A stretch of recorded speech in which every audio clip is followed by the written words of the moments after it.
Merhaba sevgili arkadaşlar, kanalıma hoş geldiniz. Bugün size hanım dilendi bey beğendi motifini farklı bir teknikle örerek nasıl tam kare hale getirebileceğimizi anlatacağım. Öncelikle neden farklı bir teknikle anlatacağımı göstereceğim. Şimdi bu iki motifi de ben ördüm. İkisinin de zincir ve trabzan sayıları tamamen aynı. Bunu geleneksel çoğumuzun uyguladığı yöntemle ördüm. Bunu ise şimdi anlatacağım teknikle ördüm. Bu teknikle ördüğüm zaman tam kare bir form yakalayabildim. Ama bu teknikle yapıldığı zaman başta çok belli olmayan, ilk birkaç sırada çok belli olmuyor. Ama sonra ortaya çıkan böyle kenarlarda hafif yamulmalar görüyorsunuzdur. Ya da orta kısmında böyle hafif oynamalar oluyor. Bunu önlemek adına size bu yöntemle anlatacağım. İplerim koton ipler, yani pamuklu. Tığım ise 3 milim. Şimdi başlayabiliriz. Öncelikle biraz motiften bahsedeyim. Motifi ben 1, 2, 3, 4 sıra halinde öreceğim. Bu mantığı anlamamız için yeterli olacak. Motifte trabzan grupları tekrar ediyor sürekli. Böyle yan yana 3 tane ikili trabzan yapıyoruz. Bu bir grup oluşturuyor. Bu şekilde her sırada trabzan grupları var sadece. Ve şimdi başlayabiliriz. Evet, motifimize 5 zincir çekerek bir halka oluşturacağız. O şekilde başlayacağız. Ve bu halkanın içini 1, 2, 3, 4 tane az önce söylediğim trabzan gruplarıyla dolduracağız. Şimdi şöyle ilmek alıyorum. 5 zincir çekerek başlıyorum. 1, 2, 3, 4 ve 5 zincir çektim. Başlangıçtaki üzerine ip almadan tığımın birinci zincirin içine batırıyorum. İp alarak ikisinden beraber çıkartıyorum ve böylelikle halkamız oluşmuş oldu. Ve bu halkanın içini şimdi trabzanlarla dolduracağım. 1, 2, 3 zincir çekerek sırayı başlattım. Bu 3 zincirlik kısım birinci trabzanım sayılıyor. Üzerine ip aldım ve yanına bir tane ikili trabzan yapıyorum. Ve bir tane daha yapıyorum. Böylelikle 3 tane ikili trabzan olmuş oldu yan yana. Bu bizim birinci grubumuz. Şimdi 2 zincir çekiyorum. Tekrar bir grup daha oluşturacağım. Yani 1, 2 ve 3 tane ikili trabzan örmüş olacağım. İkinci grubum da oluştu. Tekrar 2 zincir çektim. Ve üçüncü grubumu oluşturuyorum. 1, 2 ve üçüncü grubum da oluştu. Aralarda 2 zincir var. Bu arada bu ipi de örgünün arasında tutacak şekilde örüyorum ki bu da yok olsun. 2 zincir çektim tekrardan ve son grubumu oluşturuyorum. 1, 2 ve 3. Şöyle sıkayım. Ve böylelikle 4 grubumuz oluşmuş oldu. 1, 2, 3 ve 4 grup. 2 zincir çekiyorum. Şu başlangıçta 3 tane zincir çekerek bir trabzan oluşturmuştuk. 1, 2, böyle tam üçüncüsünün içine batırıyorum. İp alarak çıkardım. Bir zincir çekerek sabitleyip kesiyorum ve böylelikle ilk aşamamızı bitirmiş olduk. Evet, ilk aşamayı bitirdik. Şimdi şu arkadaki üstüne ördüğüm ipi de kesiyorum. Ve böylelikle yeni sıraya başlayabiliriz. Evet, bu sırada yine trabzan grupları oluşturacağız. Şuradaki gibi. Alt sırada böyle 2 zincirlik deliklerimiz vardı. Bu deliklerin her birine 2 tane trabzan grubu oluşturacağız. Ve böylelikle toplamda 8 tane trabzan grubumuz olacak. Evet, sırayı başlatacağım şimdi. Örgünün düz yüzü bana bakıyor şu anda. Temel örgü mantığı olarak ipimi herhangi bir yerden takıp başlatıp sırayı başlatmalıyım ve örmeye devam etmeliyim. Ama anlatacağım teknikte bu şekilde yapmayacağız. Örgünün düz yüzü bize bakarken örmeyeceğiz. Yani örgünün düzünden örmeyeceğiz de çevireceğiz. Örgünün arkasından öreceğiz. Evet, şimdi ip değiştirerek Devam ediyorum. Yeni ipimi aldım. Örgünün tersinden örüyorum. Bu deliklerden herhangi bir köşeden başlatacağım. Şöyle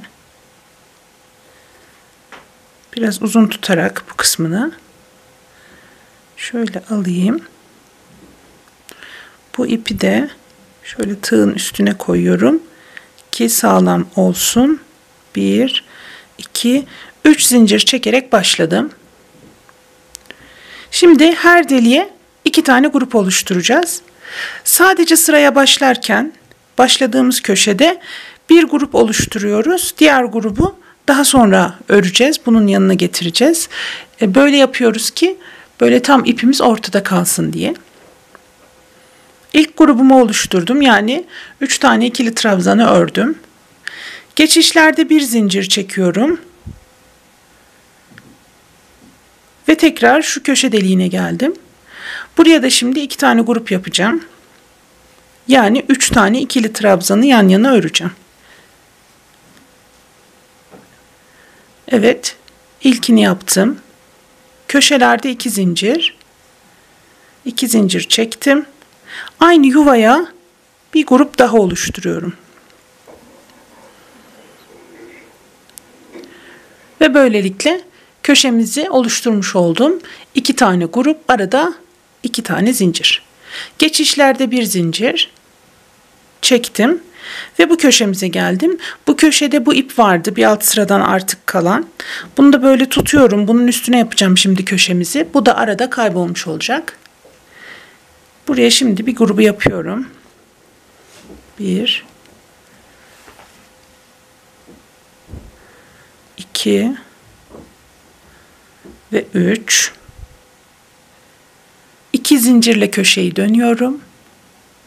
Ve tekrar aynı yuvaya 1, 2 ve 3. trabzanı yaparak bir grup oluşturmuş oluyorum. Yani köşemizde 2 tane grup var. Arada 2 tane zincir var. Geçişlerde bir zincir.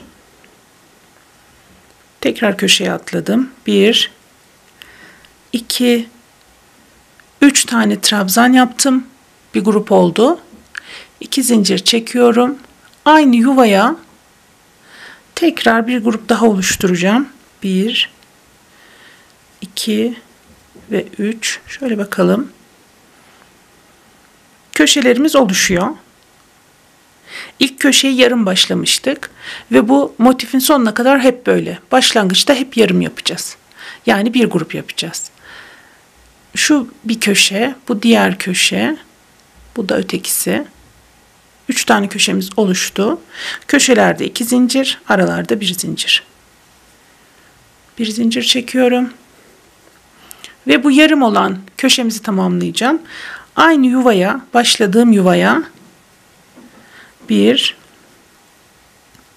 2 ve 3 tane trabzan yaparak grubumu oluşturuyorum. 2 zincir çektim. Bu başlangıçta 1, 2, 3 tane zincirlik başlangıç trabzanım vardı. Bunun üçüncüsüne böyle içine batırıyorum. İp aldım. İkisinden beraber çıkarttım. Ve böylelikle bağlamış oldum. Bir zincir çekerek sabitleyip kesiyorum. Ve bu aşamayı da bitirmiş olduk. Evet, yeni sıraya başlamadan bu ipleri de keselim beraber, temizleyelim. Şimdi bu en son birleştirdiğim yer, ip. Bunu bırakıyorum. Bunun daha sonra üstünü öreceğim ve yok olacak. Bu şimdilik bir dursun. Çeviriyorum arkada. Arkada 2 tane ip var. Artık olan. Bir sırayı başlattığım ip var. Bu sırayı başlattığım ip var. Başlangıç ipi. Bir de alt sıranın sonundan kalan ip var. Şimdi alt sıranın sonundan kalan ipin üzerine bir müddet ördüm. Bu yeterli olur. Buradan kesebilirsiniz. Ama isterseniz biraz şu kendi renginin içine de yürütebilirsiniz. Daha güvenlikli olsun istiyorsanız. Ben şimdi bunu keseceğim. Üzerine bir müddet ördüm çünkü. Şimdi diğer ipe bakalım. Bu da bu sırayı başlattığım ip. Evet, bunun da üzerine bir müddet ördüm ama az ördüm. Hani bunu birazcık daha saklamamız gerekiyor. Geriye doğru, böyle geriye doğru bir müddet saklayacağım, bunu yok edeceğim. Yani nasıl? Kendi renginden trabzanların içine sokuşturacağım bu ipi. Bir müddet. Şöyle. Kendi renginin içine.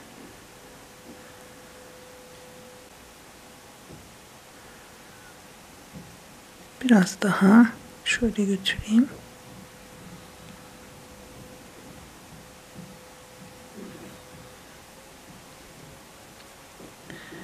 Ve şimdi kesebilirim. Ve böylelikle iplerimizi de temizlemiş olduk. Evet, şimdi 3. sıraya başlayabiliriz.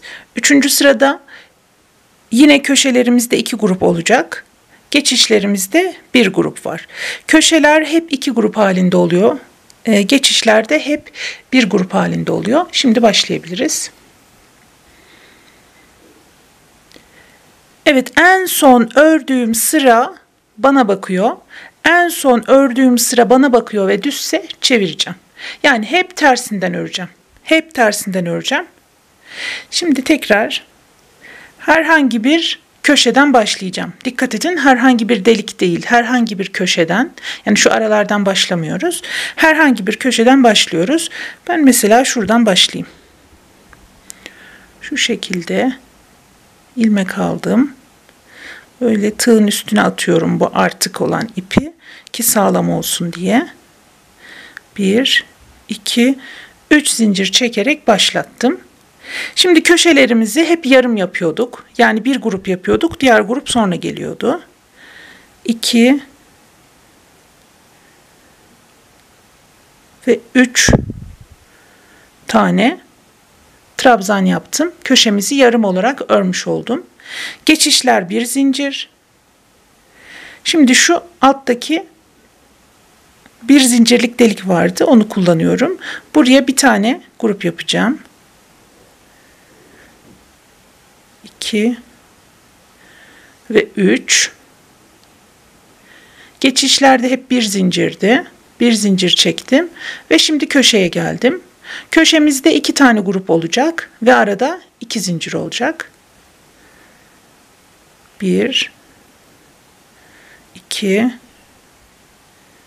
ve 3 taneden bir grup oluşturdum. Şimdi 2 zincir çekiyorum ve tekrar aynı yuvaya 1, 2 ve 3. trabzanla grubumu oluşturdum. Böylelikle köşemiz bitti.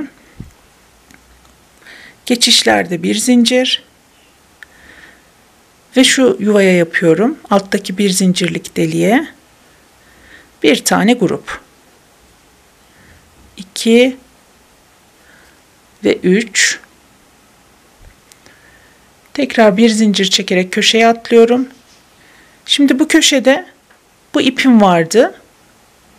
Bu ipin de böyle üzerine öreceğim, böyle tutarak.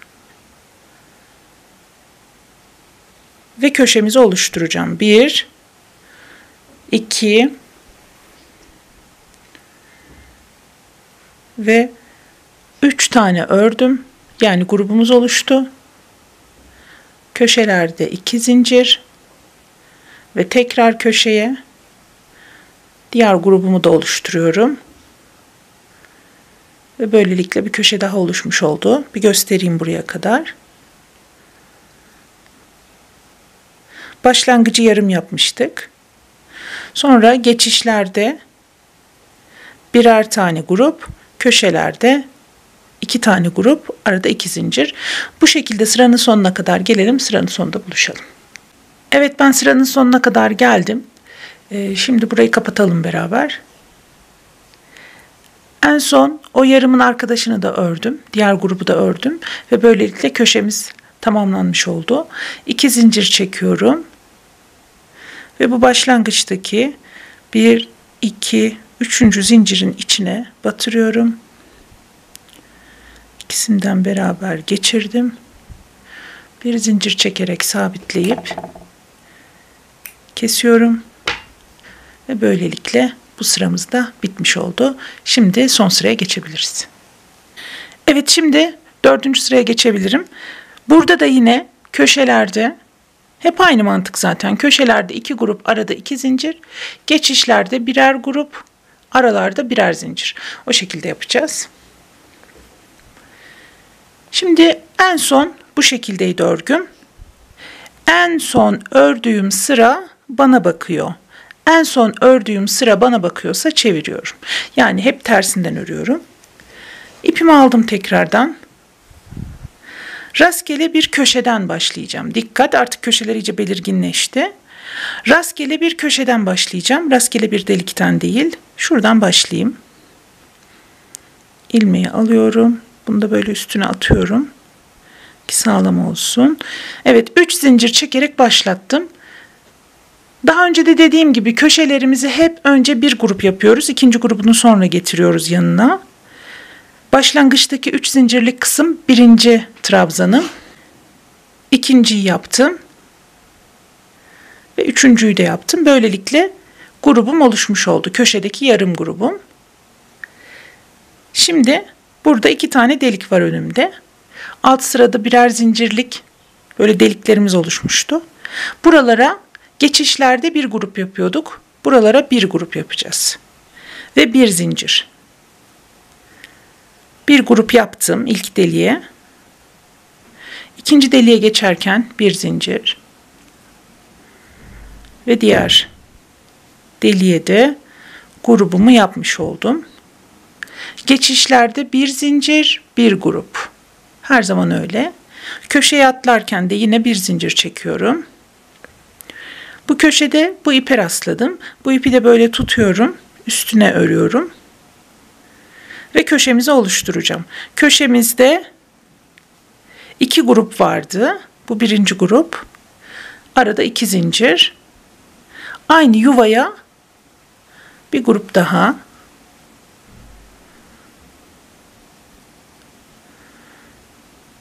Üçüncü trabzanımı yaptım. Şöyle göstereyim. Başlangıcı yarım yaptık. Neden yarım yapıyoruz? Bir kez daha söyleyeyim. Diğer kısmı da buraya gelecek. Diğer grup da buraya geldiğinde ve birleştirdiğimizde tam bu ortada kalsın. İpi saklamak daha kolay olsun diye. Bu aralarda kalırsa ip saklamak daha zor. Bunu yarım yaptık. Sonra geçişlerde birer grup, birer zincir. Ve sonra köşemiz 2 grup, arada 2 zincir.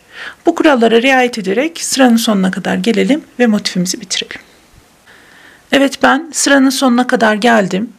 Köşelerde 2 grup, 2 zincir, aralarda bir grup, birer zincirle köşeye kadar geldim. Köşenin yarımını da yaptım. Ve şimdi motifimizi bitiriyoruz. 2 zincir çektim. Köşe olduğu için başlangıçtaki 1, 2, 3 zincirlik trabzanın üçüncüsüne batırdım böyle içine. İkisinden beraber geçiriyorum ipi. Bir zincir çekerek sabitleyip kesiyorum. Ve böylelikle motifimiz bitmiş oldu. Bu motifi birçok farklı yerde kullanabilirsiniz. Kullanım alanı sınırsız diyebilirim.